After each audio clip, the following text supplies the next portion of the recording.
Now to a story that you'll only see right here on KREM 2 News. Earlier this week, we shared the story of a man who went missing while hiking in Liberty Lake Regional Park. Well, tonight we're hearing from that man. Thanks to Spokane County Search and Rescue and the hiker's family, he was found safe and brought back home. KREM 2's Janelle Finch is the only reporter to sit down with Scott Flowers since he returned. Janelle? Well, first and foremost, Scott Flowers is well and in good spirits. He tells me while he spent over 24 hours hiking through the Liberty Lake trails, his motivation for surviving wasn't himself, but surviving for his wife and family. What's left in my emergency blanket?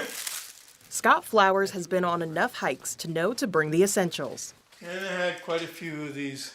He had no idea that on his most recent hike to the Liberty Lake Regional Park, he'd have to rely on those essentials to survive. I probably hiked that trail 2-3 times before. The only thing is I've never walked up to the top of Micah Peak. Flowers left for his hike Monday around 9 a.m. He says he tried taking a new path past Hugh's cabin on his way to Micah Peak. I must have missed the turn to go down to the cabin because the trail got narrower and narrower and the trees got more and more. And the only thing that marked the way was it looked like elk droppings. Around 7 p.m., he says he knew he needed to find a place to spend the night. Flowers says he found a cabin for shelter and supplies to help make a fire. Tuesday morning, he says he had to get to open land to signal for help. I laid out one of my emergency blankets, and with rocks, I wrote, "Help, lost." Flowers says his phone wasn't working for most of the hike. He was close to giving up hope before trying to turn on his phone one last time. It turns on. I turned on my emergency beacon on the phone. And I don't know exactly what happened, but they got the signal and they found me.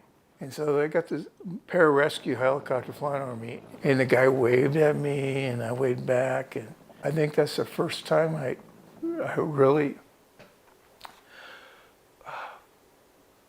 got emotional.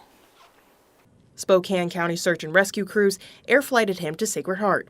He says he was discharged, uninjured, and slightly dehydrated.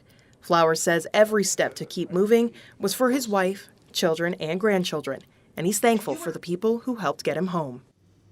Flowers said he had enough food and water to likely survive another 3 to 4 days, but he says his family didn't know that. When he returned with his wife and son, who drove in from Seattle to help look for him, he said they shared in one of the biggest hugs ever. For the full story in his own words, visit our KREM 2 YouTube page. In the studio, Janelle Finch, KREM 2 News.